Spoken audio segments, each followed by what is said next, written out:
Hello everyone, welcome to my mini blog Dipan the world. এখন আমরা যাচ্ছি কিছু কেনাকাটি করতে আমার বান্ধবীর সাথে। দেখো অলরেডিও এসে দাঁড়িয়ে রয়েছে, আমার জন্য ওয়েট করছে। তো বুঝতে পারিনি ব্লগটা স্টার্ট করেছি। তো এখন আমরা যাবো ট্রেন ধরতে। ট্রেনে উঠে আমরা গান শুনতে শুনতে যাচ্ছিলাম। মেট্রো স্টেশনে গিয়ে আমাদের টিকিট কাটতে হবে, তো ওর জন্যই আমরা যাচ্ছিলাম। দেখো আজকে প্রচুর ভিড় ছিল মেট্রো স্টেশনে। তারপর আমরা টিকিট কেটে মেট্রোতে উঠে পড়েছি। তারপরে ওইখানে গিয়ে আমাদের দুটো ট্রেন চেঞ্জ করার ছিল, তো গিয়ে আমরা আমাদের লোকেশনে পৌঁছে গেছি।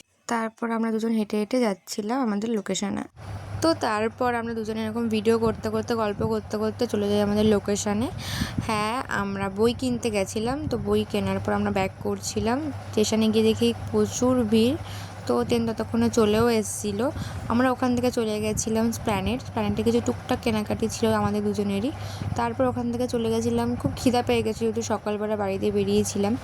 তো ওখান থেকে খেয়ে দেন আমি একটা লেবু পানি নিয়েছিলাম, শরীরটা খুব খারাপ লাগছে। তারপরে আমরা দুজনে গল্প করতে করতে বাড়ি ব্যাক করছিলাম। তো স্টেশনে এসে দেখি ট্রেন দাঁড়িয়ে রয়েছে, তাতে করে ট্রেন ধরতে যাচ্ছিলাম। তারপর গল্প করতে করতে বাড়ি চলে আসি, ও বাড়ি ব্যাক করে যাচ্ছে। আজকে ভিডিওটা এটুকুই। সবাই লাইক, কমেন্ট, সাবস্ক্রাইব করে দিও। টাটা।